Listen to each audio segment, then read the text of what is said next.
Goeiemôre graad 12. Welkom by die winterskool van Metro Noord vir fisiese wetenskap.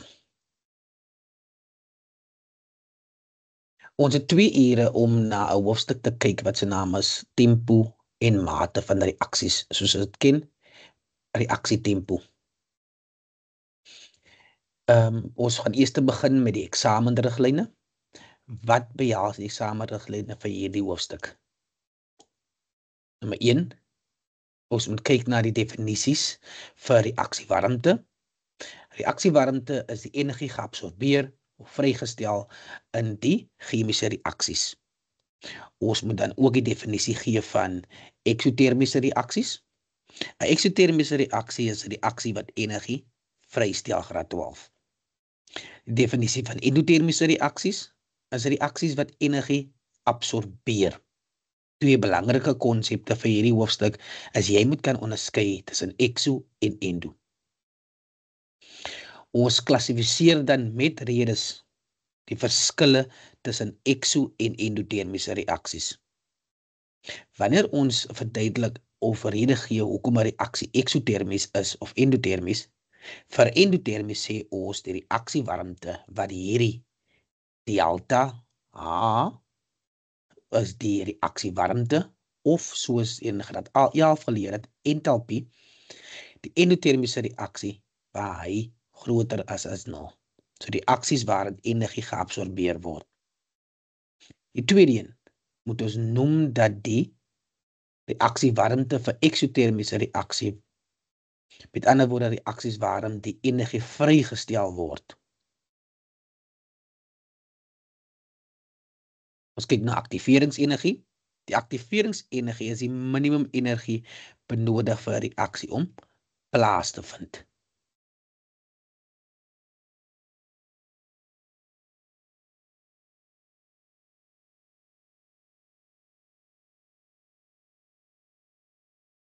Ons moet definieer wat is die geaktiveerde kompleks, is die onstabiele oorgangstoestand van die reaktante na produkte. Jy moet kan teken vir die volledige bogenoemde skets 'n potensiële energie diagram vir teenoor die reaksieverloop vir grafieke. Jy moet kan onderskei tussen 'n gekataliseerde en 'n ongekataliseerde endotermies en eksotermiese reaksies. Dit is maar net waar jy 'n katalisator of bygegooi het of geen katalisator is by nie. Ons kyk na ons eksamenriglyne. Reaksietempo en die faktore wat die tempo van 'n reaksie beïnvloed. Jy moet die definisie van reaksietempo vir hierdie hoofstuk ken. En die definisie van reaksietempo is die verandering in konsentrasie van reaktante of produkte per eenheidstyd. Jy moet berekeninge met reaksietempo kan uitvoer. Die formule vir reaksietempo is vir reaktanse is negatief. Hierdie negatief is baie belangrik wat jy moet onthou. Wanneer jy van reaktanse se reaksietempo bereken, dit is die negatief verandering in konsentrasie oor tyd. Wanneer jy die reaksietempo bereken van die produkte, dit is die positief wat vir ons verandering in konsentrasie oor tyd gee. 'n Wenk vir julle graad 12 is dat jy kyk altyd na jou eenheid wat in die vraag gegee word en dit help vir jou om jou veranderlikes te kies waar jy gaan deel. Jy moet dan vrae kan en berekeninge oor reaksietempo in terme van verandering in massa. Jy moet dit in terme van volume en in terme van mol oor tyd of per tyd moet jy kan maak. Jy moet ook vir ons 'n lys van die faktore wat die tempo van 'n chemiese reaksie beïnvloed. Met ander woorde, die aard van die reagerende stowwe, die reaksieoppervlak, die konsentrasie en druk vir gasse, en dan ook temperatuur en die teenwoordigheid van 'n katalisator. Verduidelik in terme van die botsingsteorie. Nou vir hierdie hoofstuk is die botsingsteorie baie belangrik vir wanneer jy verduidelikings gee rondom die effek van die faktore op die reaksie. Die botsingsteorie is 'n model wat die reaksietempo verduidelik as gevolg van die deeltjies wat met sekere minimum en kinetiese energie bots om produkte te vorm. Ek gaan hierdie stukkie weer herhaal. Die botsingsteorie is die model wat die reaksietempo verduidelik as gevolg van die deeltjies wat met 'n sekere minimum energie bots om produkte te vorm. So hierdie laaste gedeelte is baie belangrik hoekom jy die botsingsteorie moet gebruik. Dan kyk ons na hoe meet ons reaksietempo. Jy moet kan vrae interpreteer in terme van tabelle gebruik om reaksietempo te bereken. Jy moet grafieke kan gebruik om reaksietempo te bereken. Tabelle verwys na koördinate om gradiënte te bereken. Grafieke gebruik ons ook koördinate om reaksietempo te bereken. En dan oor verskillende eksperimentele tegnieke om die meting van die reaksietempo vir gegee reaksies. Jy moet die meganisme van die reaksie van katalise ook kan doen. Jy moet definieer 'n katalisator vir die hoofstuk as 'n stof wat die tempo van die chemiese reaksie verhoog sonder om selfs permanente veranderinge te ondergaan. Jy moet verduidelik dat katalisator die reaksietempo verhoog deur 'n alternatiewe roete van 'n laer aktiveringsenergie te verskaf.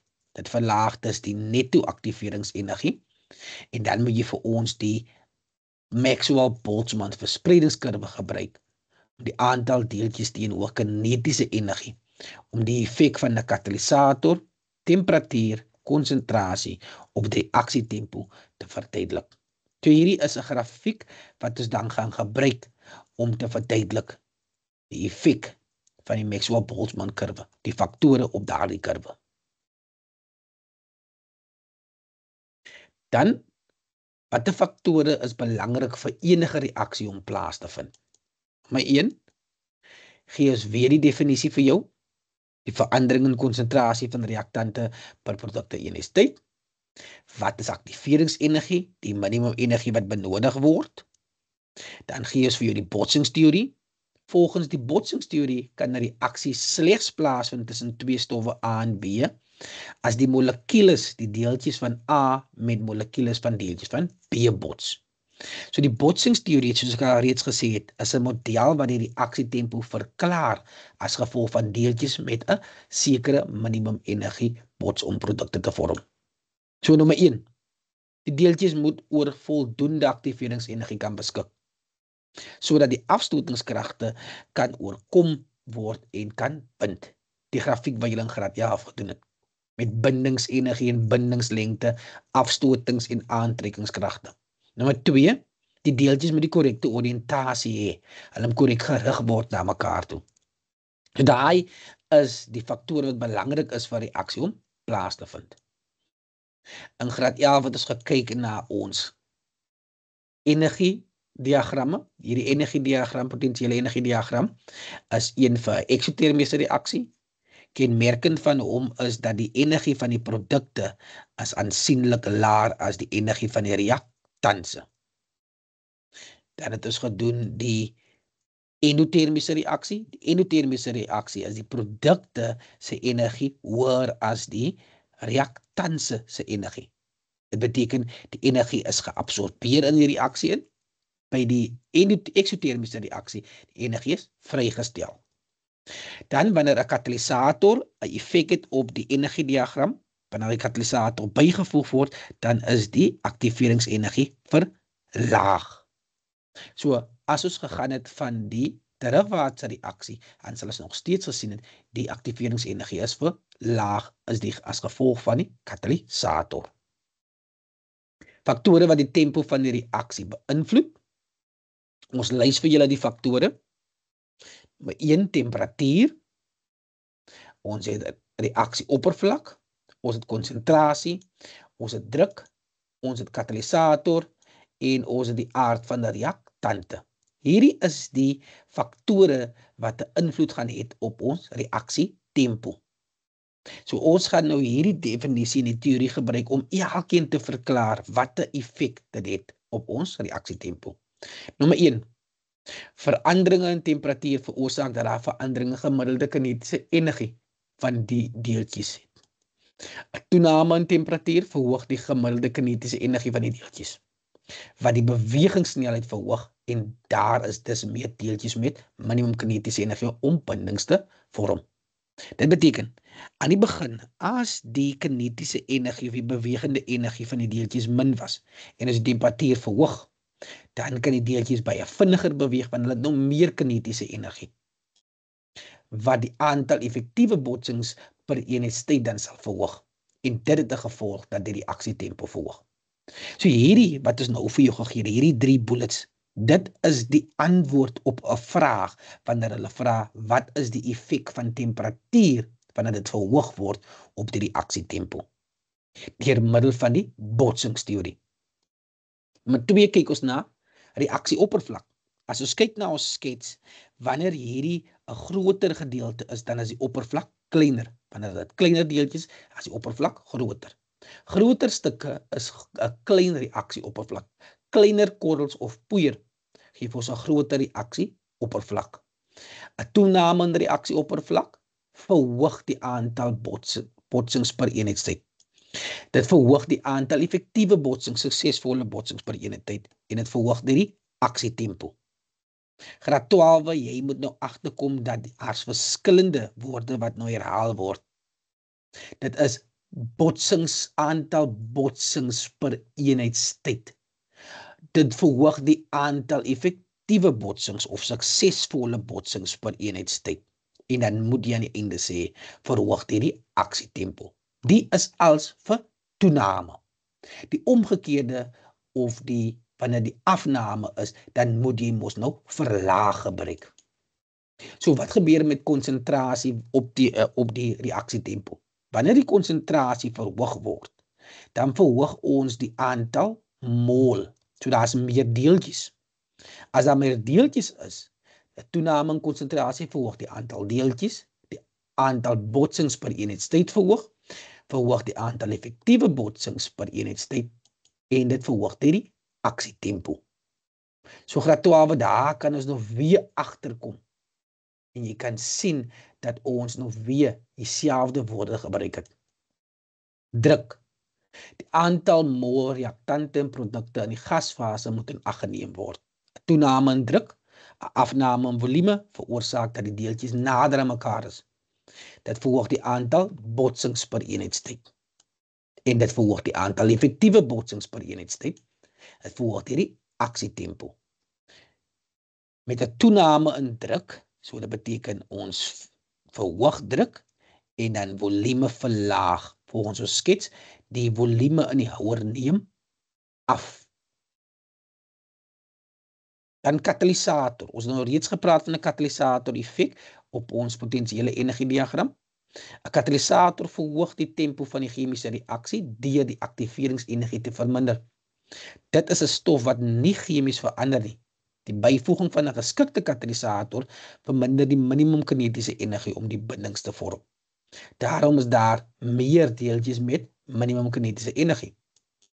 Dit verhoog die aantal botsings per eenheidstyd, dan verhoog die aantal effektiewe botsings per eenheidstyd en dit verhoog die reaksietempo. Dus kyk na die aard van die reaktante. Het vergelyk die reaktiwiteit van verskillende stowwe.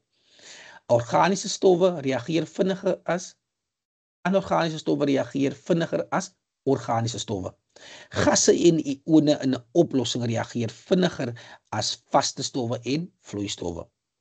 Kleiner molekules reageer vinniger as groter molekules.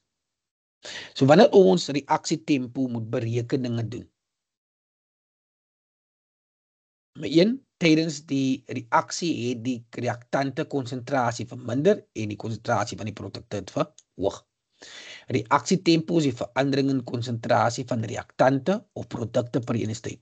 So as jy herhaal weer die definisie vir jou.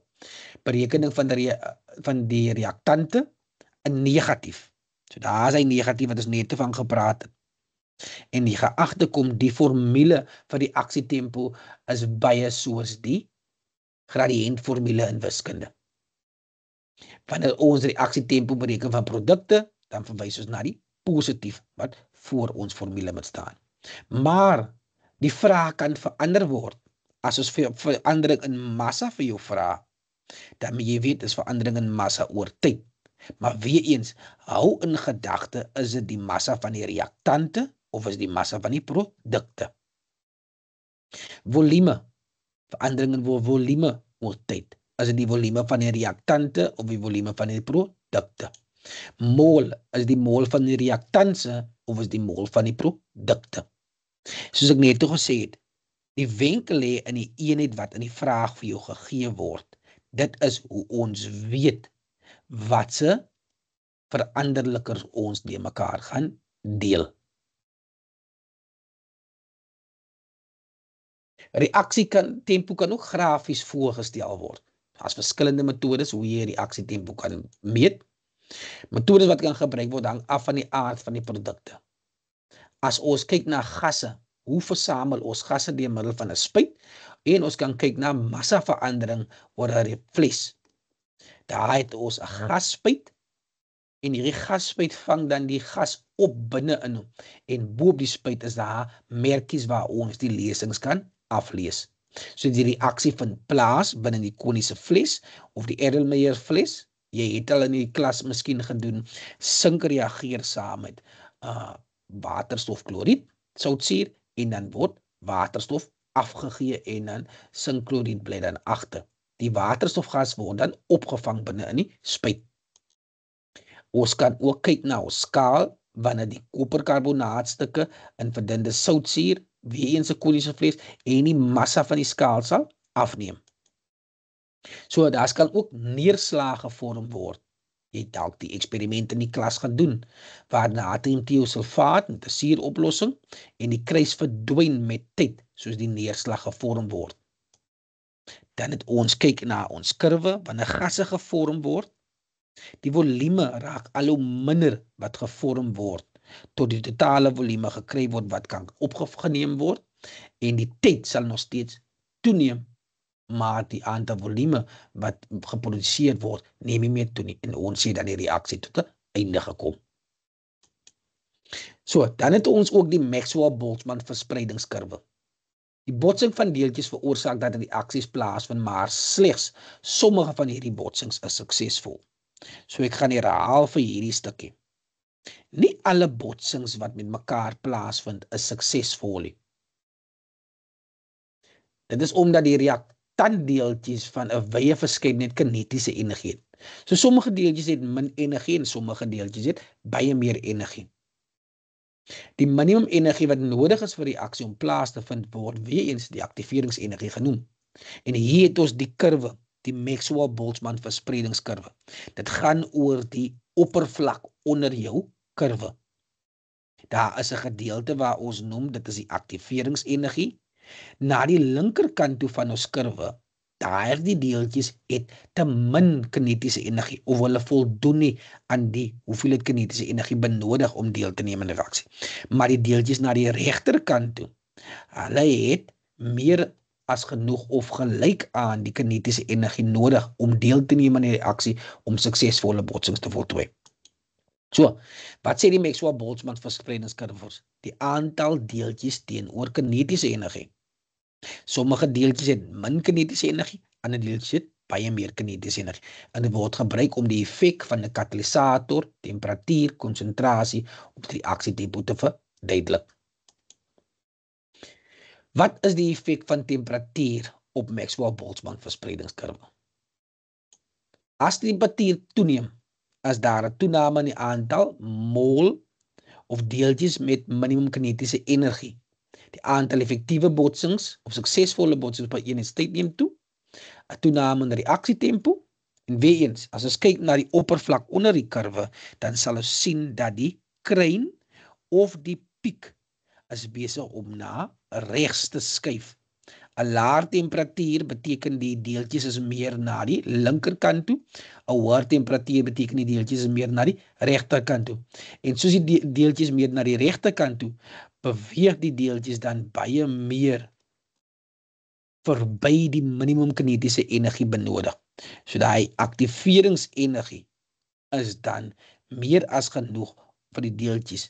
So dit beteken hulle kinetiese energie wat hulle het is dan groter en gelyk aan die aktiveringsenergie en daardie deeltjies kan dan baie meer deelneem aan die reaksie. Wat doen 'n katalisator op die Maxwell-Boltzmann verspreidingskurwe?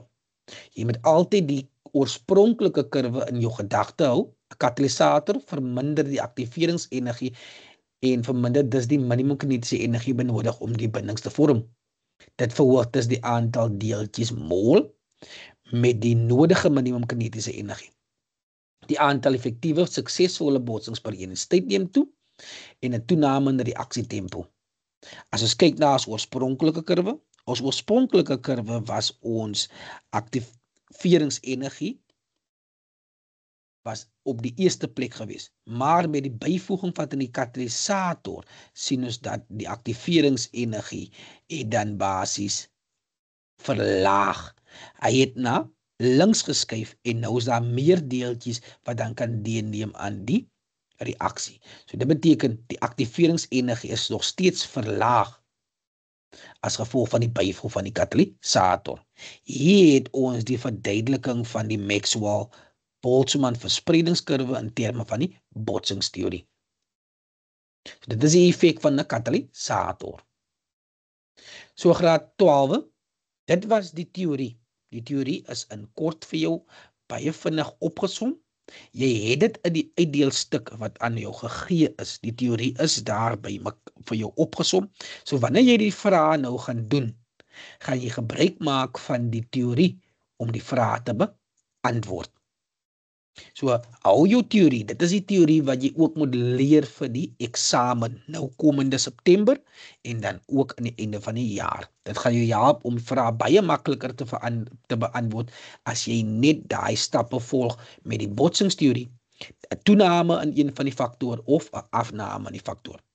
So ons gaan nou oorbeweeg na die vrae toe en ons gaan begin heel eers met ons aanvangstoets. Dis 'n meervoudige keuse vragies. Daar is 10 van hulle en ek wil nou vir jou 5 minute gee om die 10 gou vinnig vir ons te omkring. Maak gebruik van jou teorie wat ek vir jou gegee het. Die toesighouer, ons wil hê dat jy hulle rondbeweeg en seker maak dat die leerders wel die vragies omkring en die antwoorde neerskryf. Dan sal ons begin om die vrae te beantwoord.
Graad 12 is ons terug. Ek hoop jy het nog kans gekry om hierdie 5 multikeuse te omkring en die korrekte antwoorde te kies. 'n Wenk vir julle. Sorg altyd dat julle die multikeuse van die vraestel aan die einde doen. Hoekom raai ek julle aan om dit te doen? Multikeuse kan soms baie langer tyd neem as wat die vraag in die vraestel neem. En die multikeuse beskik ook oor die hele vraestel se kennis wat jy met het oor al die hoofstukke. So wanneer jy al die vrae klaar beantwoord in die vraestel, dan het jou brein tyd gehad om deur meeste van die teorie te gaan, dan sal jy baie makliker jou multikeuse kan beantwoord. Maar moet nie vergeet om dit nie te doen nie. Die eerste een. Hulle sê, watter een van die volgende beskryf die effek van 'n positiewe katalisator op die aktiveringsenergie en die reaksiehitte van 'n spesifieke reaksie? Heel eerste, ons sien dat 'n katalisator, en jy kan onthou van die teorie af, 'n katalisator,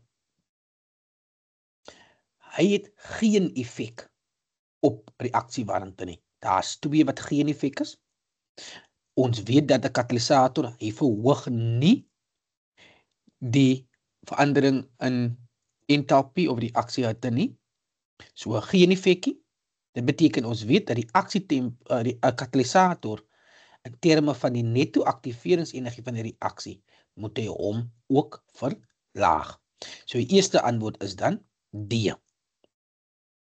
Ek hoop jy het jou antwoord korrek. Ons gaan aan na die volgende een toe. Beskou die reaksie wat deur die gebalanseerde vergelyking hieronder voorgestel word.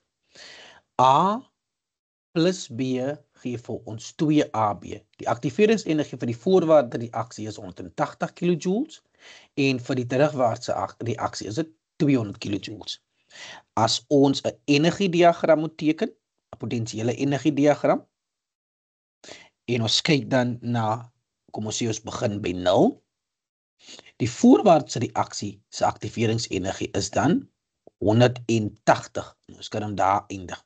Daar is die 180. Dit beteken die voorwaartse aktiveringsenergie is 180 kJ. Maar geaktiveerde kompleks en ons weet die terugwaartse reaksie se aktiveringsenergie is mos nou 200. Maar ons kan nie die grafiek hoor vat nie. Die terugwaartse reaksie as die 200 is, dan was hy die oorspronklike 180 en dan bly daar nog 20 oor.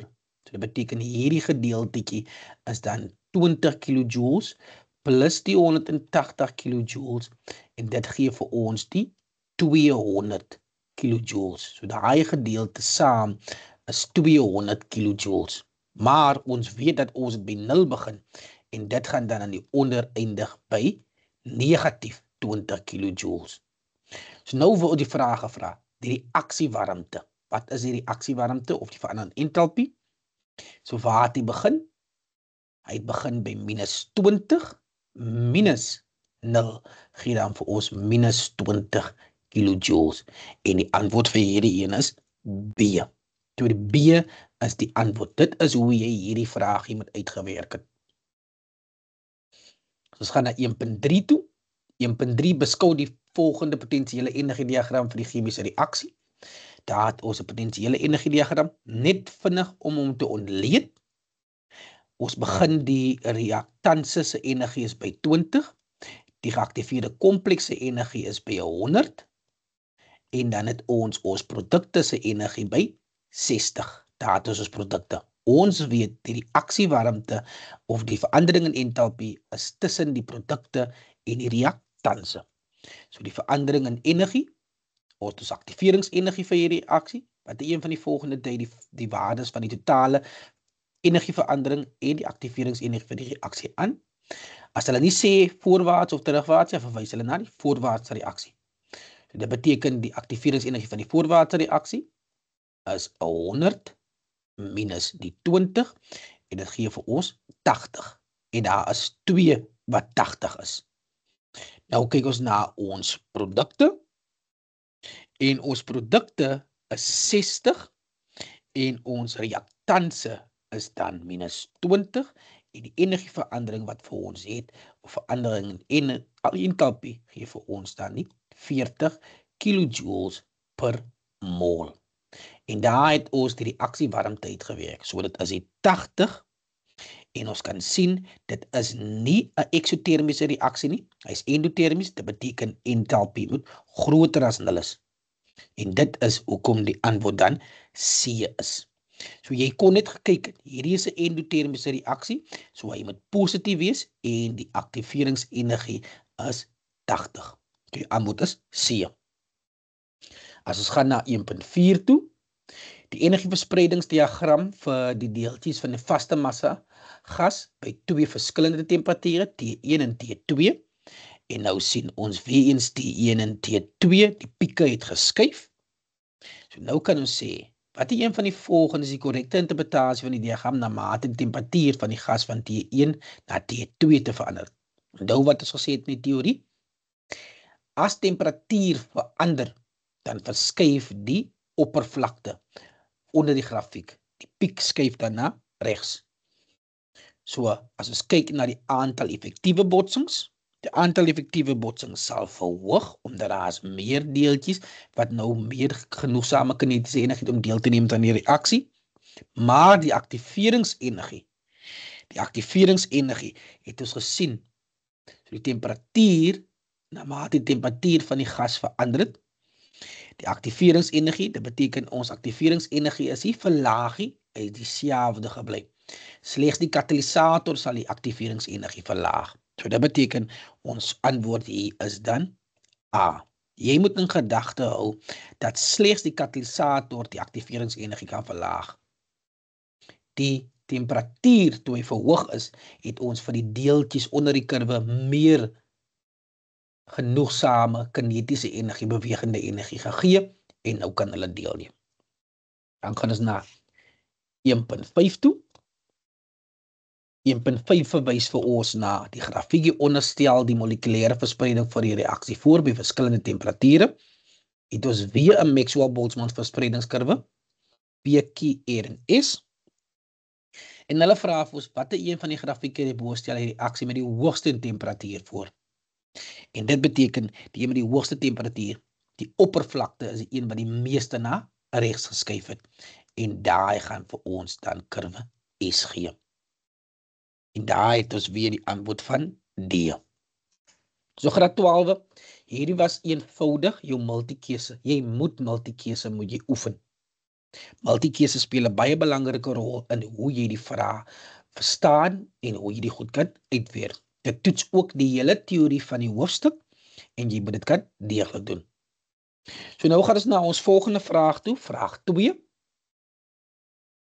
Daar het net weer vir julle 'n opsomming gegee van al die antwoorde B, D, B, C, A, D. So ons gaan weer spring met vraag 2. Vraag 2 sê vir ons, en wanneer ek klaar vir jou die vraagie gelees het, dan gaan ek vir jou 5 minute gee om te dink en om die vraagie hopelik te probeer. Maar ek moet genoeg tyd gebruik om saam met julle deur die vraag te werk. 'n Groep leerders gebruik die apparaat hieronder om een van 2 faktore te ondersoek. Onthou wat ons gesê het, die faktore wat ons gelys het van 1 tot 6, wat 'n invloed op die ontbindingstempo van die waterstofperoksied het. Die gebalanseerde vergelyking word hier gegee. Hier sien ons dat ons het waterstofperoksied en dit ontbind in water en dan suurstofgas. As ons kyk na die apparaat wat opgestel is, hier het ons 'n koniese fles, 'n Erlenmeyer fles, 'n glasbuis, ons dan 'n maatsilinder of 'n glassilinder wat die gas opvang. En hier kan ons die gas wat geproduseer word, kan ons meet. Hierdie bottel sê vir ons, daar word suurstofgas vrygestel binne in die houer in. 2.1 Definieer die reaksietempo. So dis 'n definisie wat vir jou gegee word. Waar kry jy die definisie? In die eksamenindeling binne die teorie wat vir jou gegee word. So, om die definisie vir julle te gee, is die verandering in konsentrasie van reaktante of produkte per eenheidstyd. So graad 12, jy moet weet wanneer om die definisie te gee wanneer jy dit gevra word. Hierdie is definisies wat jy jou kop uit moet ken. Of jy kan sê tempo van verandering in konsentrasie. So wanneer jy sê tempo van verandering, die tempo verwys reeds na per eenheidstyd. Dan gaan ons die volgende een, verandering in die hoeveelheid, aantal mol, volume, massa van produkte, reaktante per eenheidstyd. Daai per eenheidstyd speel 'n baie belangrike rol. Die hoeveelheid, aantal mol, volume, massa wat gevorm word, gebruik word per eenheidstyd. So die definisie is altyd jou vlak 1 vraagie wat vir jou gegee word in 2 punte. Dit is net kennis wat jy gevra word. 2.2 Twee leerders die leerders voer dan 2 eksperimente uit. Die reaksietoestande is hieronder opgesom. Nommer 1. 50 kubieke sentimeter van 1 mol per kubieke desimeter waterstofperoksied oplossing, aanvanklik by 25 grade Celsius is verhit tot 40. Experiment 2, 50 kubieke sentimeter van 1 mol per kubieke desimeter waterstofperoksied oplossing, aanvanklik by 25 grade Celsius, waarbij 'n klein hoeveelheid stof Y. So hier is vir jou 'n wenk gegee en dit is in swart vet gedruk. Stof Y is bygevoeg en ook verhit tot 40 grade Celsius. So jy kan sien, experiment 1 en experiment 2 is beide dieselfde, maar experiment 2 is daar 'n stof Y bygevoeg. So nou moet jou breins flikkers moet nou aangaan en sê vir jou, iets is bygevoeg by die reaksie en watter 'n effek het dit op die reaksie gehad. 2.2 Hoe vergelyk die aanvanklike gemiddelde kinetiese energie van die waterstofperoksiedmolekules in experiment 1 met die aanvanklike gemiddelde kinetiese energie van die molekules in experiment 2. Kies dit hoër as, laer as, gelyk aan. Nou, die is die aanvanklike gemiddelde kinetiese energie. Dit beteken die energie van die deeltjies aan die begin van die reaksie. Jy moet dan kies. So om daardie vraag te beantwoord, redelik maklik, omdat al twee konstant gewees het by dieselfde temperatuur by 25 grade Celsius. Kon ons gesien het dat hulle was gelyk gewees. Hoekom was hulle gelyk? Aan die begin was albei 25 grade Celsius, die volume was dieselfde en ook die konsentrasie was dieselfde. So vir hierdie reaksie volume is dieselfde. Konsentrasie en dan ook begintemperatuur is dieselfde. En dit beteken die gemiddelde aanvanklike kinetiese energie is ook dieselfde. Volgende vraagie. 2.3 Die reaksie 1 neem 15 sekondes om te voltooi en vervaardig 'n totale volume van 28. Bereken die gemiddelde reaksietempo vanaf die begin tot die voltooiing van die reaksie. Hier is die wenk tussen hakies. Hier sê hulle dit is die kubieke sentimeter per sekonde. So dit beteken dit is volume oor tyd wat gevra word. En hulle sê ook vir ons dit is suurstof. En volgens jou eksperiment weet jy dat suurstof is 'n produk wat gevorm word.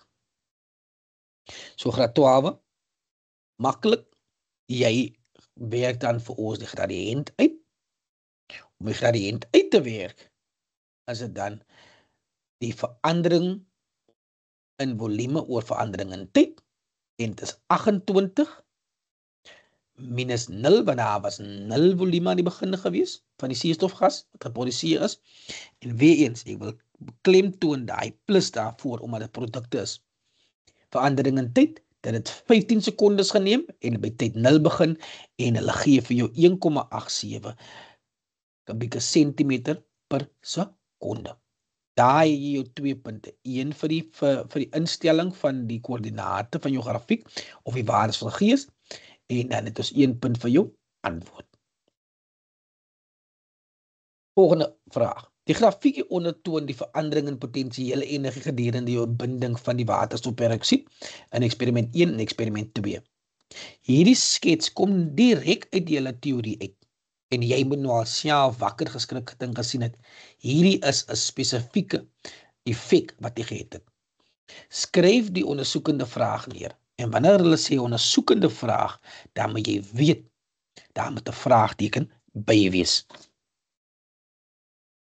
So 'n ondersoekende vraag wat gevra kan word, dan is as volg. Wat is die effek van 'n katalisator op die reaksietempo? Hoekom? Want dit het ons mos stof Y bygegooi. En is net 'n katalisator wat 'n effek het op ons reaksie wat die aktiveringsenergie verlaag het. Of jy kan sê, wat is die verwantskap tussen die katalisator en reaksietempo? As ons teruggaan na ons teorie toe, katalisator was een van die faktore gewees. Daar was 6 van hulle. En reaksietempo is ons afhanklike veranderlike. Ons het gekies om 'n katalisator by te gooi, so hy is ons onafhanklike veranderlike. 2.5 is die reaksie endo of eksotermiese reaksie? Gee 'n rede vir jou antwoord. Net om terug te gaan en te kyk na ons grafiek, sal ons sien dat hierdie produkte se energie is laer as die reaktanse se energie. En dit is vir jou basiese antwoord wat vir jou sê hierdie reaksie is eksotermies, omdat vir eksotermiese reaksies is die produkte se energie laer as die reaktanse se energie. So die energie, meer energie word vrygestel as geabsorbeer. Die energie word geabsorbeer, of jy kan sê die energie van die reaktante is groter as die energie van die produkte. Dit is jou rede vir hierdie vraagie. Dan kyk ons na 2.6, in watter eksperiment 1 of 2 is die tempo van die reaksie hoër? Eksperiment 2, en wat doen 'n katalisator? 'n Katalisator versnel die reaksietempo. 2.7 gebruik die botsingsteorie om jou antwoord op vraag 2.6 hierbo ten volle te verduidelik. Ons het in die teorie gedek wat doen katalisator op ons reaksies en hier gaan ons net weer deur. 'n Katalisator verskaf 'n alternatiewe pad van 'n laer aktiveringsenergie. Meer deeltjies het genoegsame kinetiese energie. Dit beteken die kinetiese energie is groter en gelyk aan die aktiveringsenergie en meer effektiewe botsings per eenheid tyd. So die eerste punt is om te sê dat die katalisator verskaf 'n alternatiewe pad van 'n laer aktiveringsenergie. Die aktiveringsenergie was verlaag geweest.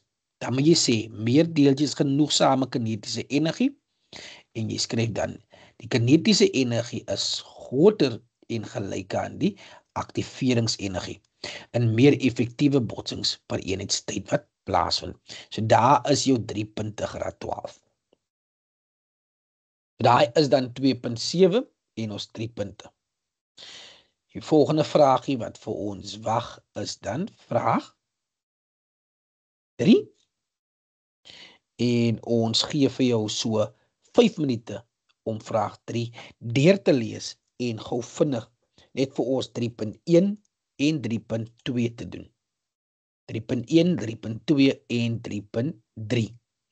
So 5 minute, weer eens, graad 12, jy moet deelneem aan die les om te oefen om die vrae te beantwoord. Lees dit deur, kyk wat is die onafhanklike, kyk wat is die afhanklike veranderlike en dan beantwoord jou vrae deur gebruik te maak van jou teorie wat in jou pakkie is, wat voor jou is. Baie dankie.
Graad 12.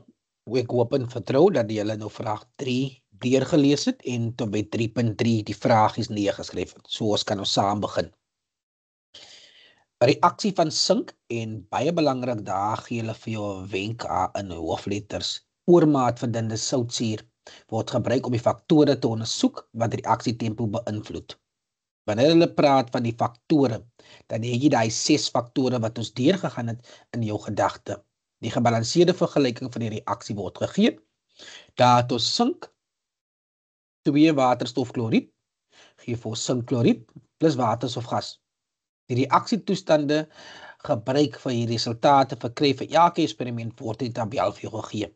Dit beteken hulle het die eksperiment 5 keer uitgevoer. Die reaksie van massa sink word in al die eksperimente gebruik. Die sink is volledig in al die reaksies bedek en die reaksietyd vir die tyd wat die reaksie neem is dan volgende. So dieselfde massa. So hulle sê hulle het nie die massa verander nie, die massa was konstant gewees. So ons kyk na elke experiment 1, 2 mol per kubieke desimeter, 200 volume per HCl was 'n poeier gewees, 25 grade Celsius was die HCl, 7 minute die reaksie geneem. Experiment 2, 1,5 mol per kubieke desimeter, 200 kubieke centimeter het ons die HCl, korrels, en het 25 grade Celsius en het was 14 minute. Experiment 3, 5 mol per kubieke desimeter was die konsentrasie, 200 milliliter kubieke centimeter HCl, het was 'n poeier gewees en 25 grade Celsius en wat 5 minute geneem. Reaksie 4, 1,5 mol per kubieke desimeter, 400 was die volume gewees, die korrels weer gebruik, 25 grade Celsius en onbekend X. Experiment 5 was gedoen, 2 mol per kubieke desimeter, 2 kubieke centimeter HCl, was 'n poeier, 35 grade Celsius en dit was 4.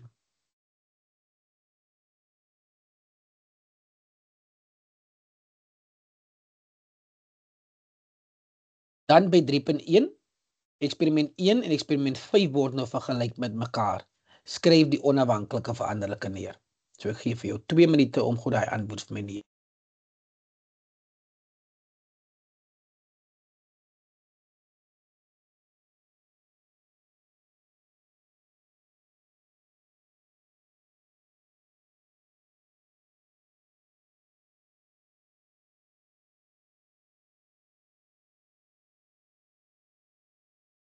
Experiment 3.1 se antwoord. So 3.1 temperatuur. So as ons kyk na experiment 1 en experiment 5, dan het ons 25 grade Celsius en 35 grade Celsius. Die konsentrasie van die HCl was 2 en die konsentrasie van die HCl was 2.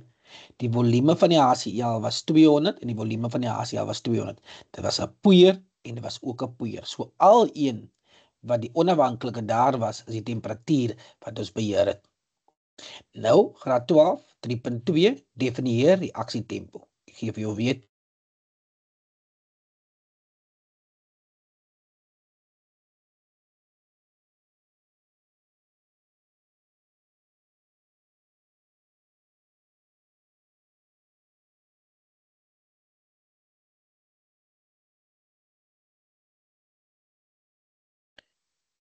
Weer eens, dit is die verandering in konsentrasie van produkte in 'n reaktanse per eenheid tyd. Of jy kan skryf die verandering van die hoeveelheid getal mol volume massa van produkte reaktanse per eenheid tyd. Of die hoeveelheid getal mol volume massa van produkte gevorm reaktanse opgebruik per eenheid tyd. Of jy kan skryf dis die tempo van verandering in konsentrasie, hoeveelheid getal mol volume of massa. Tempo beteken dit is reeds per eenheid tyd. 3.3 skryf die waarde van eksperiment X in eksperiment 4 neer. So nou wil ons hê jy moet vir ons X se waarde neerskryf. Wat sal X se waarde wees?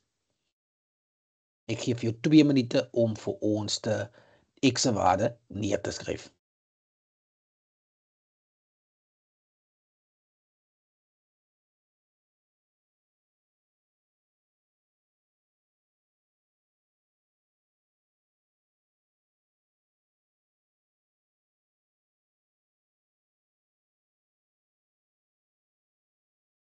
As ons kyk na X, dan sien ons dat ons het eksperiment 2 en eksperiment 4. Die konsentrasie is dieselfde, die aard van verdeeldheid is dieselfde, die temperatuur is dieselfde, slegs die volume HCl verskil.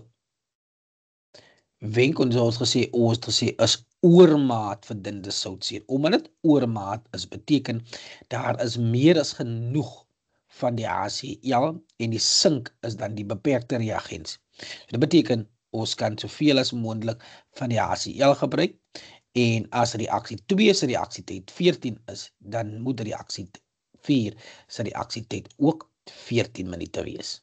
Daar jy 2 punte gekry. Ons gaan na die volgende een toe, 3.4, weer eens, Maxwell-Boltzmann verspreidingskurwes wat hulle vir jou gee. Die Maxwell-Boltzmann verspreidingskurwes vir die deeltjies in elk van die eksperimente 1, 3 en 5 hieronder word getoon. Identifiseer die grafiek A, B, C wat die volgende verteenwoordig. Eksperiment 3. So die een wat eksperiment 3 verteenwoordig, gee rede vir jou antwoord. En eksperiment 3 is grafiek B. Hoekom B? Wat het gebeur by B? Hulle sê dat die hoogste suurkonsentrasie. En die hoogste suurkonsentrasie beteken daar is meer deeltjies, groter aantal mol. So as jy kyk, die hoër die grafiek is, dit beteken daar is meer oppervlak onder die kurwe. En meer oppervlak onder die kurwe beteken meer deeltjies. Eksperiment 5 en eksperiment 5 het ons gesien na die temperatuur. En die antwoord daar is C. Hoekom C? Die piek, die kruin van die grafiek het weer geskuif en dit beteken daar is meer deeltjies wat nou kan deelneem aan die eksperiment. So die hoogste temperatuur, meer deeltjies met genoegsame kinetiese energie, die HCl is by 35 grade Celsius. Dan gaan ons na 3.5 toe. Eksperiment 6 word nou uitgevoer deur 'n katalisator en dieselfde reaksietoestande van nommer 1 te gebruik. Wat is die funksie van 'n katalisator in die eksperiment? Hier verwys hulle weer na die definisie en die teorie oor 'n katalisator wat jy reeds geleer het. En ons sê, wat doen 'n katalisator? Dit versnel die reaksie, verhoog die reaksietempo, verskaf 'n alternatiewe roete, verlaag die aktiveringsenergie. So hierdie is 'n baie maklike vraag, graad 12. Jy moet net jou teorie moet jy ken en gebruik maak van die PowerPoint of die teorie wat in die pakkie is. 3.5.2, hoe sal die reaksiewarmte in eksperiment 6 met die eksperiment 1 vergelyk word? Kies uit groter as, gelyk en bly dieselfde of kleiner as. En hier toets ons weer jou kennis of hoe goed jy nou dit goed ken. En ons sê dit is gelyk aan. Hoekom? Van 'n katalisator, hy verander nie die reaksiewarmte nie. Katalisator het geen effek op entalpie nie. Katalisator verlaag net aktiveringsenergie of hy versnel die reaksie.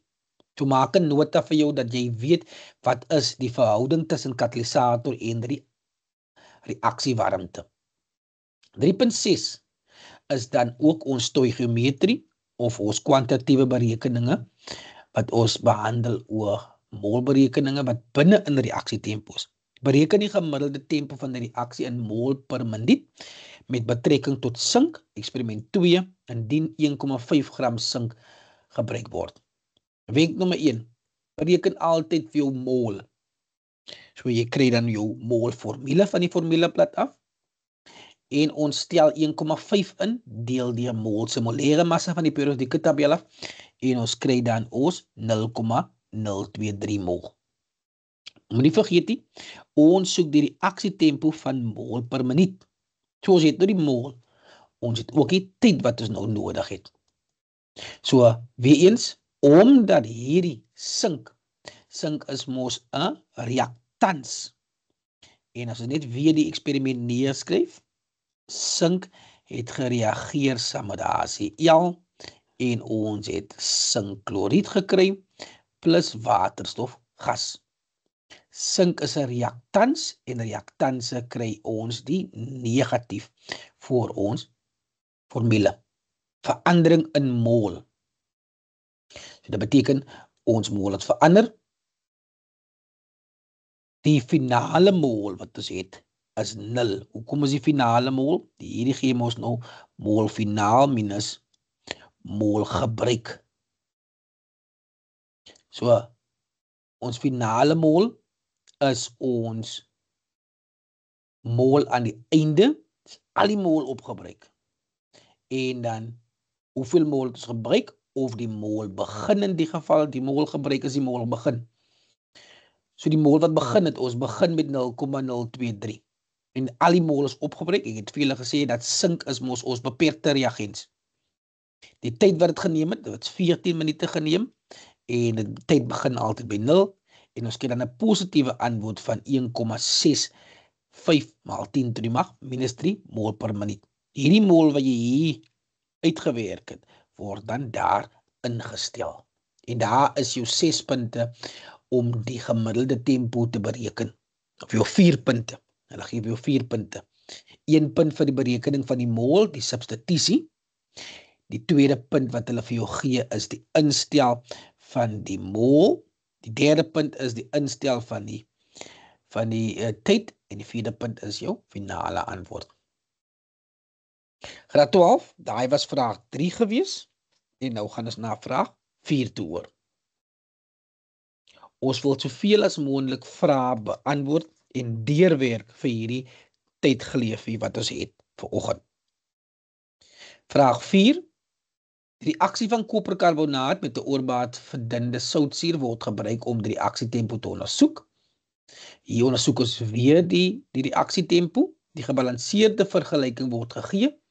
Koperkarbonaat, 2HCl, koperkloried plus water plus koolstofdioksied gas. Verdunde soutsuur, koperkarbonaat, ons het 'n skaal en ons het 'n koniese fles. Die reaksie vind plaas en die gas ontsnap by die fles uit. Nou 2 maniere waarop die tempo van die reaksie hierbo verhoog kan word. So, om 'n reaksietempo te verhoog, het ons mos die faktore wat 'n invloed of hierdie reaksie kan beïnvloed. En daai 6 faktore uit kan ons die volgende kies wat ons daar sal help. En redelik eenvoudig is, jy kan vir ons nommer 1, enige een van hierdie 2, 'n toename in temperatuur. Toename in temperatuur verhoog reaksietempo. Jy kan 'n katalisator bygevoeg het. Hy sal ook die reaksietempo sal hy mos nou verhoog. Jy kan die konsentrasie van die HCl verhoog het. Dat sal ook die reaksietempo verhoog het. En jy kan 'n toename in die toestand van verdeeldheid van die koperkarbonaat. Jy kan die koperkarbonaatstukke kan jy fyn gemaak het, dan sal die reaksie ook verhoog het. Of jy kan nie die mengsel meer geroer het. Wanneer jy meer roer, dan beweeg die deeltjies baie vinniger. Dit beteken jy gee vir hulle kinetiese energie en so sal daar meer effektiewe botsings plaasvind. So ons volgende enetjie, hulle gee monsters van beide suiwer en onsuiwer koperkarbonaat van gelyke massas word in die ondersoek gebruik om die grafieke uit die resultate te verkry. So hier gee hulle vir jou 'n grafiek van die massa op die skaal. So albei, daar is die beginmassa wat op die skaal was 170 gram. En albei die onsuiwer en die suiwer het verlaag. Skryf die reaksietyd neer vir hierdie reaksie van die suiwer koperkarbonaat met die HCl. So graad 12, as jy kyk na jou grafiek en jou kurwe, daar waar daar nie meer massa vrygestel word nie. En daar wat hy dan eindig basies, hier naby eindig hy, en hy eindig hier naby eindig die reaksie. So dit beteken die reaksie het by tyd 0 begin, toe was die massa 170, en dit het gesê dat die tyd het dan verloop, en die tyd het tot die einde gekom, en jy sal dan enige antwoord tussen 42 tot 50 sekondes sal aanvaar word. Hoekom sal 42? So daar het ons grafiek beginne afplat. Volgende vraagie wat ons kyk na is, wie jou grafiek? Hulle wil by jou weet nou. Volgende. Aanvaar dat die gas wat gedurende die twee reaksies gevorm word, uit die fles ontsnap en dat dit onsuiverhede nie reageer nie. Bereken die gemiddelde reaksietempo van die suiwermonster vir die eerste 20 sekondes. So, ek wil hê graad 12, ek ga jou nou nog 5 minute gee om jou grafiek te gebruik om vir ons uit te werk die reaksietempo vir die eerste 20 sekondes van die suiwermonster. Ek wil hê dat julle ten minste moet probeer om daardie gemiddelde reaksietempo uit te werk vir my. Baie dankie.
Graad 12, ek hoop en vertrou dat julle ten minste probeer het om die reaksietempo uit te werk van die suiwermonster. Die suiwermonster verwys vir ons na ons soliede swart lyn. Vir die eerste 20 sekondes kom ons agter en jy kan dan vir jou net opbeweeg van die eerste 20 sekondes af tot teen jou soliede swart lyn en dan kan jy beweeg tot teen jou y-as. Dit beteken, ons het dan die een waar ons 20 sekondes, so ons het tyd 20 en ons het tyd 0. So ons het ons finale tyd, T-finaal, ons het T-begin. Moet nou nie vergeet nie, ons het ons massa.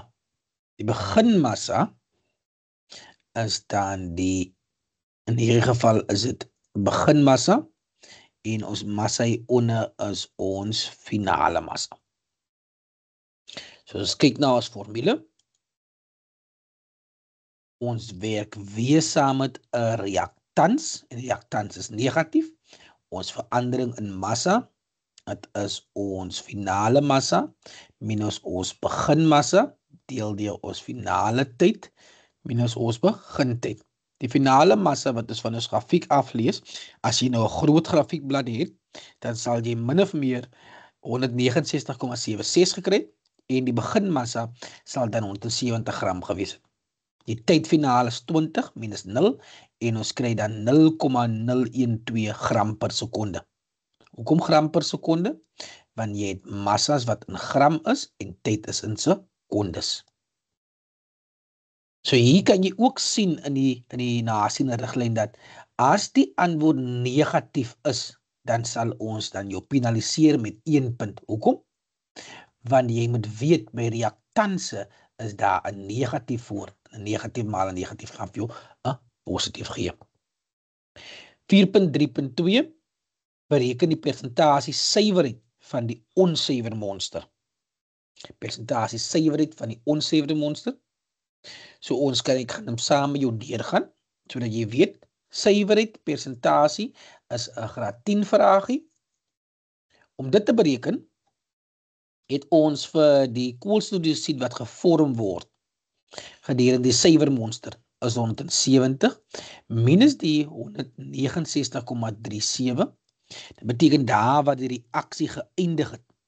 Dit beteken die totale. Jy het mos by die vorige vraagie gesê dit is tussen 42. Daar by 42 daar waar die reaksie tot 'n einde gekom het. En ons kry dan 169,73 en dit gee ons 0,27 gram.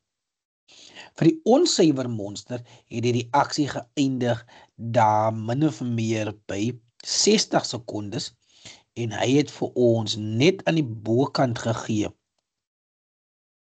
van 169,78 en hy het vir ons 0,22 gram gegee.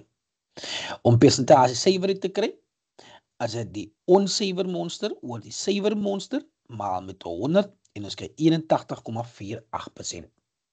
Daai is ons persentasie suiwerheid wat ons gekry het. 4.3.3 die maksimum volume koolstofdioksied wat tydens die reaksie van die suiwer monster indien die reaksie by standaard toestande plaasvind. Die standaard toestande is weer in caps geskryf, in capital letters. Dit beteken dit is in hoofletters vir jou gegee. So nou moet jy weet, standaard toestande beteken die formule wat op die formuleblad is, mol is gelyk aan volume deel deur molêre volume. Dit is ons STD formule waarna ons gaan.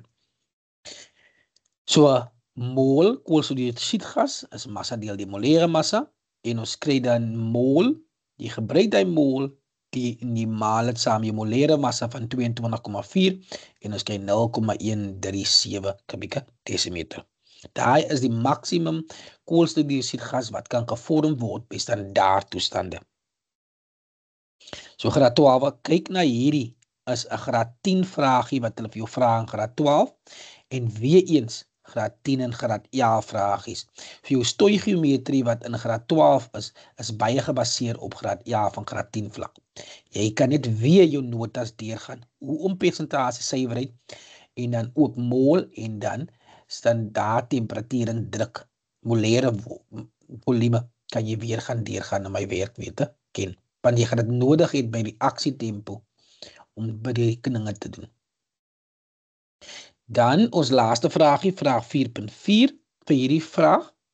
Skets 'n grafiek van die volume gas geproduseer teenoor tyd van reaksie van die suiwer koperkarbonaat. Dui die reaksietyd op die x-as aan. Dus kyk na ons grafiek eenvoudig, jy kan dit afteken. Aan die begin was daar mos geen koolstofdioksiedgas gevorm gewees nie.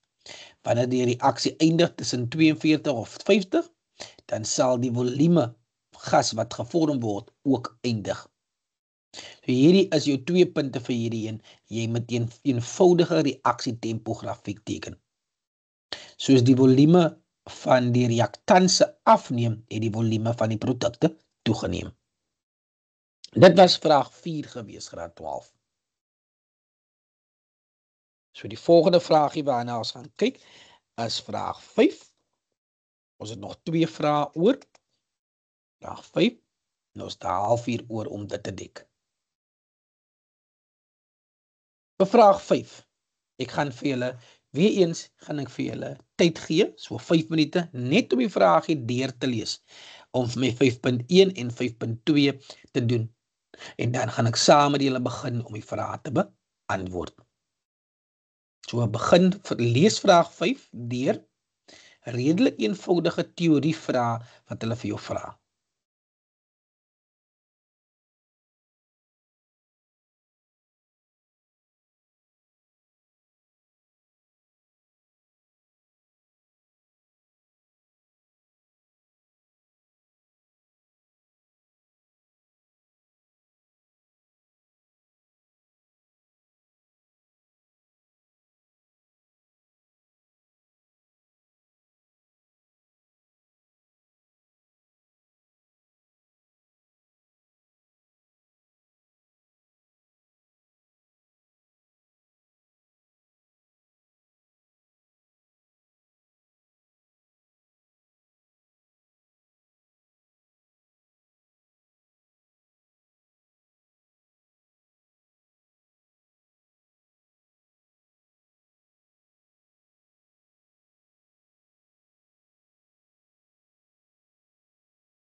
Graad 12's. Ek hoop en vertrou dat julle die vraag deurgelees het.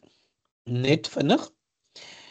Jy het agtergekom dat die vraag wat ons nou uitgewerk het van vraag 2 af, na die multikeuse, is meestal gebaseer op die vraag wat gedek is binne die teorie.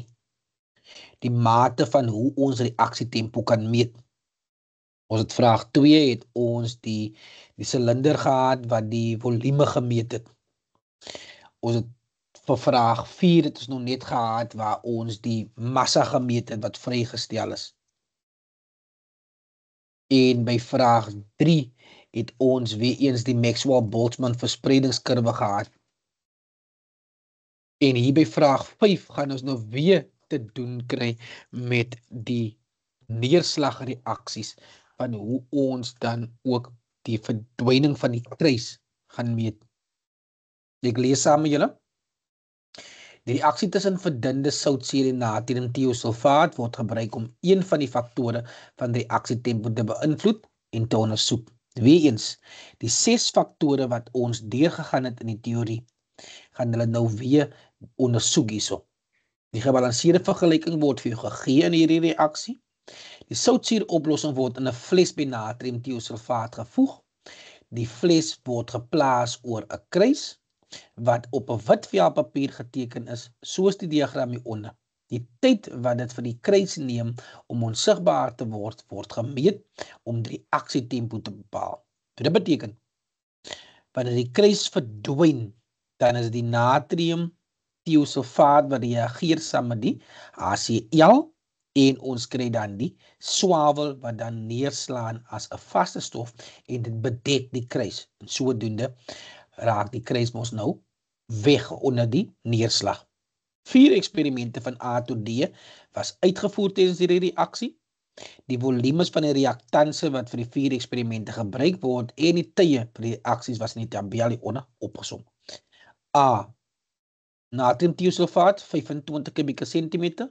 Daar was geen water bygevoeg nie.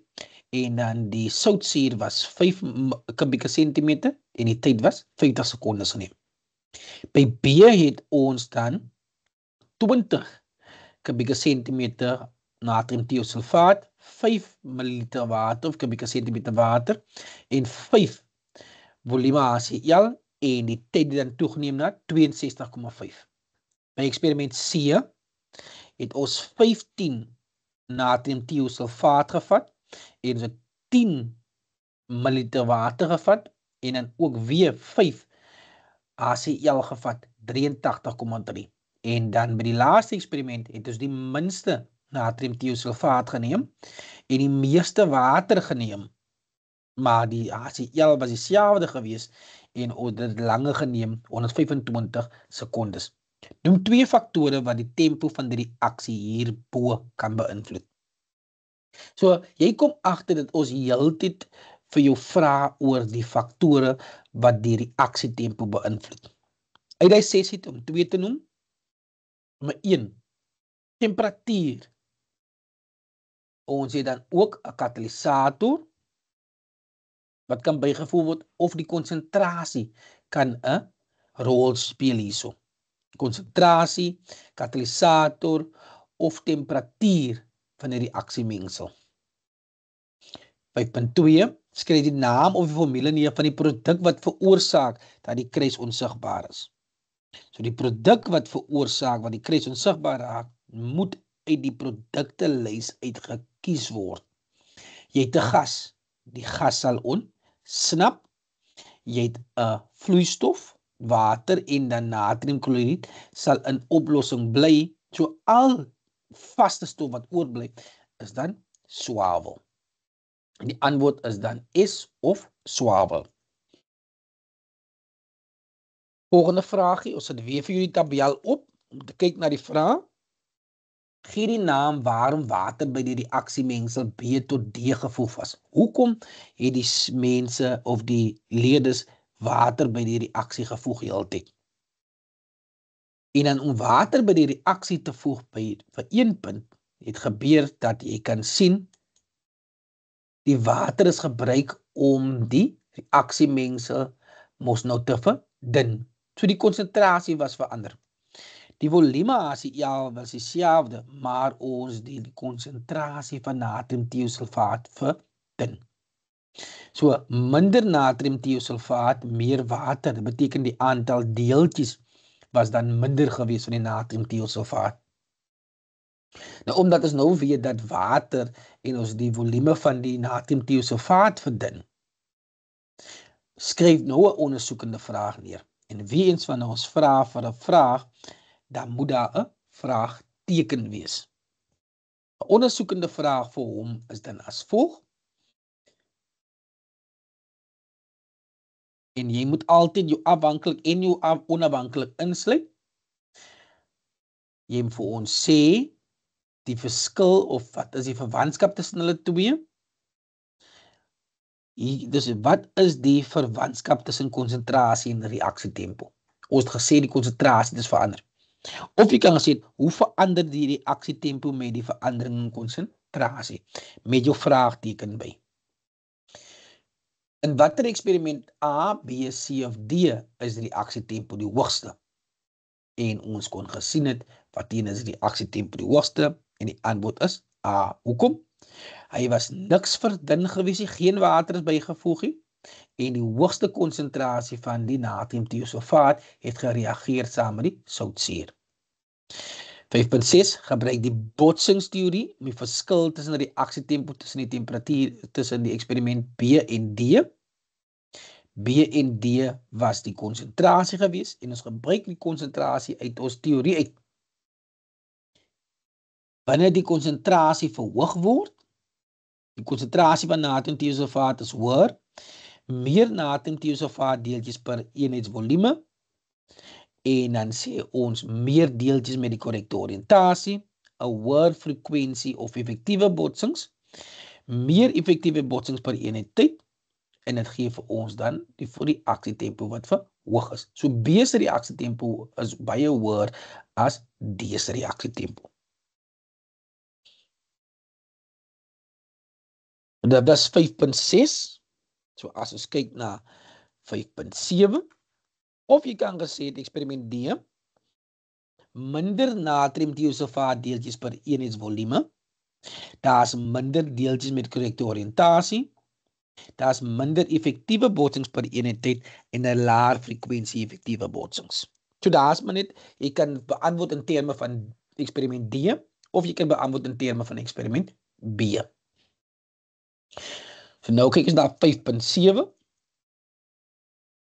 5.7 sê, die oorspronklike natriumtiosulfaat oplossing is berei uit 62,50 gram natriumtiosulfaat kristalle in 'n 250 kubieke sentimeter volumetriese fles in gedistilleerde water opgelos. Bereken die massa swavel wat in die eksperiment D sal vorm indien natriumtiosulfaat die beperkte reaktans is. So graad 12, 7 punte beteken jy moet nou stoichiometrie doen. Ek gaan vir jou 5 minute gee om ten minste te probeer uit jou graad 10 en graad 11 kennis uit van chemie. Bereken vir ons wat is die massa swavel. 'n Wenk vir jou, gebruik jou gebalanseerde vergelyking. Ek gee vir jou 5 minute.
Graad 12, kom ons kyk na die berekeninge.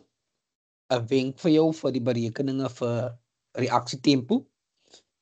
Bereken mol, bereken konsentrasie, kry mol, gebruik molverhoudings altyd en werk uit massa.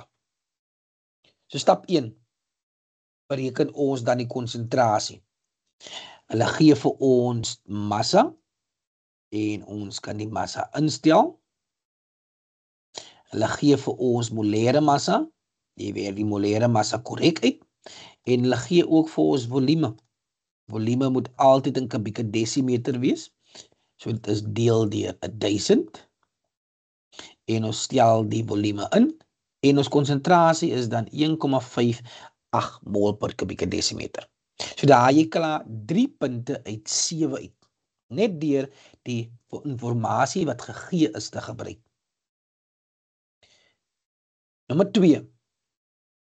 Jy kan weer eens kon jy die molrigting gebruik het ook om die konsentrasie te gebruik. So daar is 'n alternatiewe opsie as jy nie die konsentrasie en molformule saam wil gebruik nie.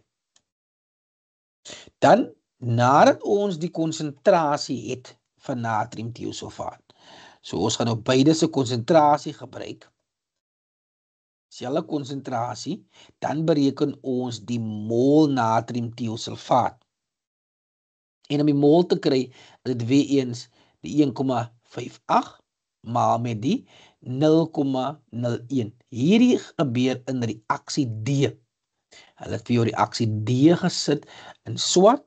So die reaksie D se volume sê dan vir ons in daardie reaksie is dan 0,0158 mol. So daar jy 4 uit die 7. Jy benodig nog 3 punte. Nadat ons die mol gekry het, kyk ons weer, ek sit weer reaksie D vir jou op. Daar is die 10 volume. Die 10 wat ons dan 10 gedeel deur 1000, wat die 0,01 is. Nadat ons die mol bereken het, kry ons die mol swavel. En die mol swavel teenoor die mol natriumtiosulfaat. As jy teruggaan, sal jy sien dat dit 1 tot 1 en 1 tot 1 beteken die molverhouding is dan dieselfde. Ons kry 0,0158 mol vir swavel. Ons gebruik ons molformule en ons gebruik swavel se molêre massa en ons kry die massa van 0,51 gram. So die substitusie van swavel se molêre massa in massa bo met die mol van die swavel deur middel van molverhouding kry ons die massa. Of ons kan opsie 4 gebruik het.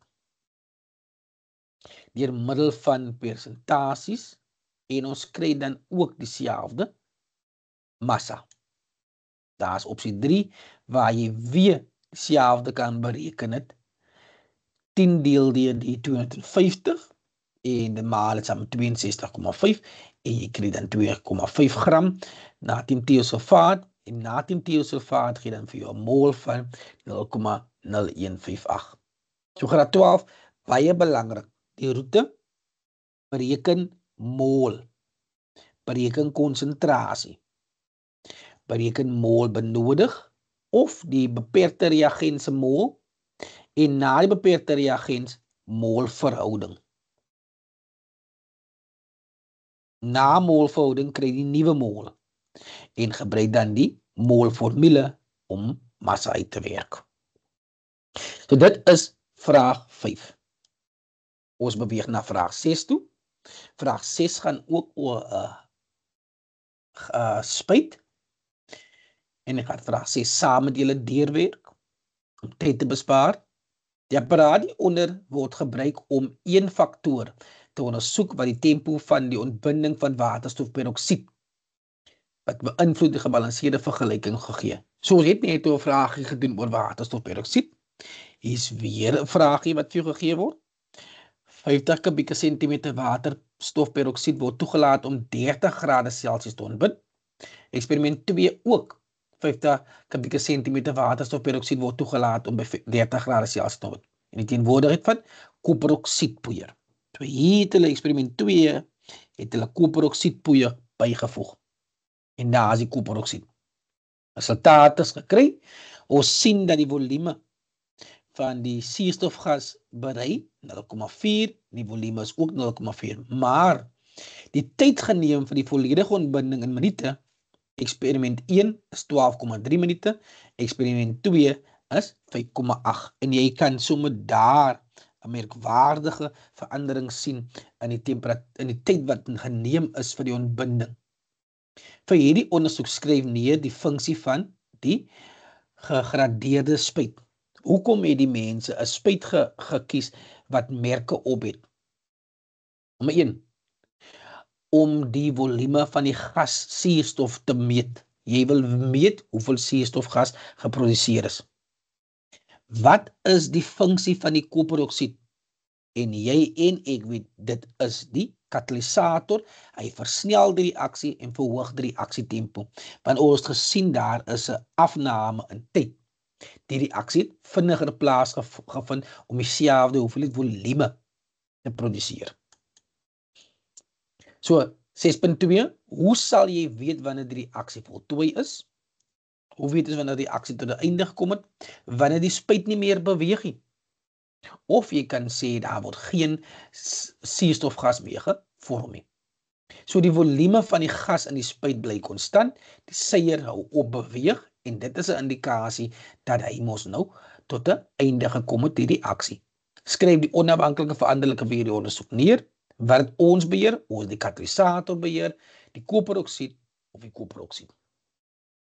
6.4, gebruik die botsingsteorie om die verskillende reaksietempo van experiment 1 en experiment 2 volledig te verduidelik. Graad 12, hierdie gedeelte is binne in die teorie en binne in die PowerPoint wat ons reeds gedek het. Hoe om die botsingsteorie te gebruik om die reaksietempo te verduidelik as gevolg van die katalisator. Hoe verklaar dit?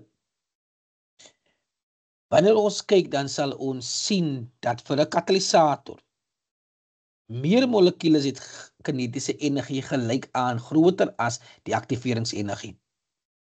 So dit sê vir ons meer effektiewe botsings per eenheid tyd. Die frekwensie van die effektiewe botsings neem dan ook toe. En dan sê ons weer eens, die katalisator, hy het die aktiveringsenergie verlaag. 'n Katalisator verskaf 'n pad met 'n laer aktiveringsenergie. En dan meer deeltjies het genoegsame kinetiese energie om deel te neem aan hierdie aksie. So daar is vir 6.5. Die grafieke hieronder toon weer die verandering in potensiële energie tydens die ontbinding van waterstofperoksied in experiment 1 en experiment 2. Wat kom jy agter graad 12? Hierdie vraag het ons reeds gedek en daar is weer dieselfde kurwe wat vir jou gegee word. So die vraag word herhaal om die volgende konsep te toets by jou. En daardie konsep is, wat is die effek van 'n katalisator? Word energie tydens die reaksie geabsorbeer of vrygestel? Gee rede vir jou antwoord. So jy kyk hier na die reaktanse en die produkte se energie. Wat het met die energie gebeur? Was dit geabsorbeer of was dit vrygestel? En as jy weet wat 'n tipe reaksie die is, en jy sal vir jouself sê, die is 'n eksotermiese reaksie. En 'n eksotermiese reaksie is 'n reaksie wat energie vrystel. En hy het energie aan die omgewing afgegee. Die produkte se energie is baie laer as die reaktanse se energie. En die reaksie is eksotermies. Wat is een van die kurwes? A of B verteenwoordig experiment 2. Nou as jy gekyk het na experiment 2, wat het gebeur met experiment 2? Hulle het 'n katalisator bygevoeg. Die aktiveringsenergie was verlaag gewees. En die 1 is dan B, die verlaagde een. So jy moet net jou werk leer. As jy jou teorie ken, dan sal jou teorie maklik inpas by die vraag. Dan sal die teorie en die vragies baie maklik beantwoord kan word deur middel van jou vrae wat jy gebruik. So graad 12, daai is vraag 6. En dan gaan ons na 6.6 toe. Weereens, in elke reaksietempo vraag jy jou stoichiometrie vraag aan die einde. Bereken die tempo mol per kubieke desimeter per minuut. So dit beteken, dit is konsentrasie, verandering in konsentrasie oor verandering in tyd, waarteen 50 kubieke sentimeter waterstofperoksied in die eksperiment ontbind.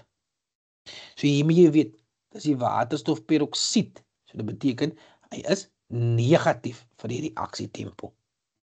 Aanvaar dat 1 mol gas van die volume gelykstaande is aan 25 kubieke sentimeter by 30 grade. Onthou, hier gee hulle vir jou 1 mol is by 25 kubieke desimeter en dit beslaan dit as gevolg van die temperatuur wat nie by STD is nie. So nou kan ons begin en ons sê die mol suurstofgas geproduseer. En dit is die molformule. Hulle sê vir ons 0,4 oor 25. Hoekom oor 25? Want dit is die volume gas wat geproduseer was. Na die volume gas is geproduseer by 25 by 30 grade Celsius en die molêre volume. So dit beteken sy molêre volume by 30 grade Celsius is 25 en ons kry nou die 0,016 mol. Daarvan vat dit vir ons na die waterstofperoksied toe en volgens molverhoudings is die waterstofperoksied 2 keer die mol van die suurstof, maar vir ons 0,032 gee. En na dit kan ons dan die konsentrasie van die waterstofperoksied bereken.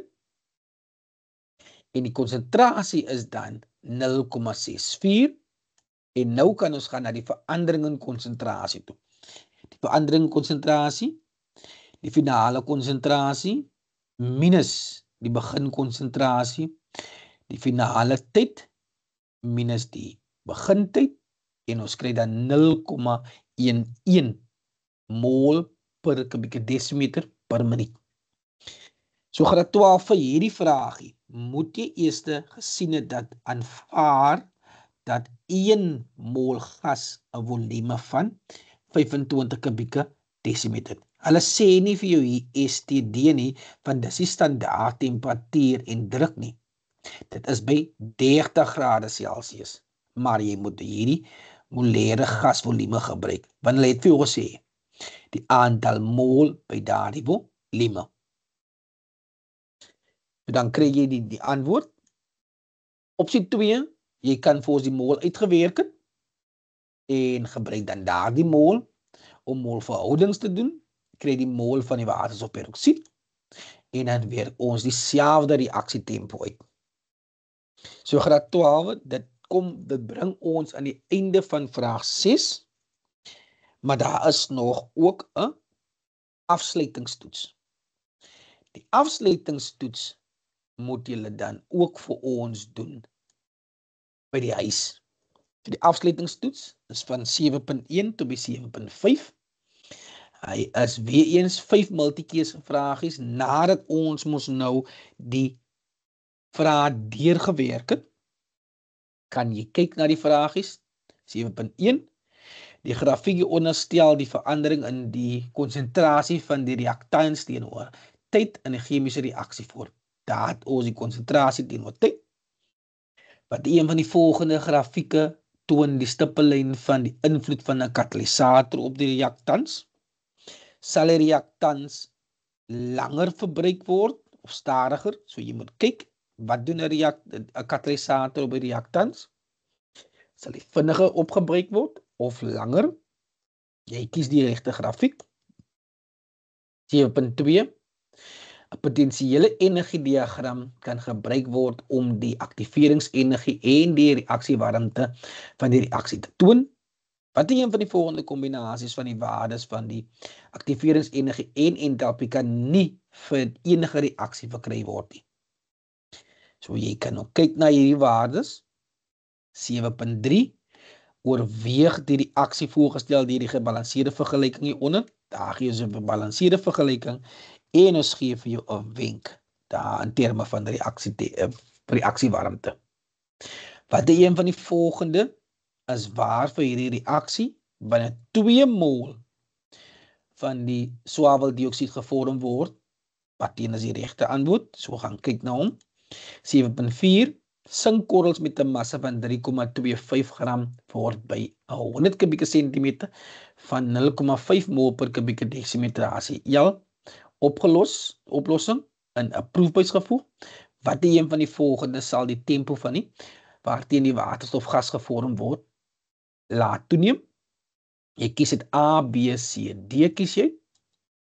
En dan laaste, gelyke hoeveelhede magnesiumpoeier reageer onderskeidelik met gelyke volumes, gelyke konsentrasie HCl en swavelsuur soos hieronder getoon.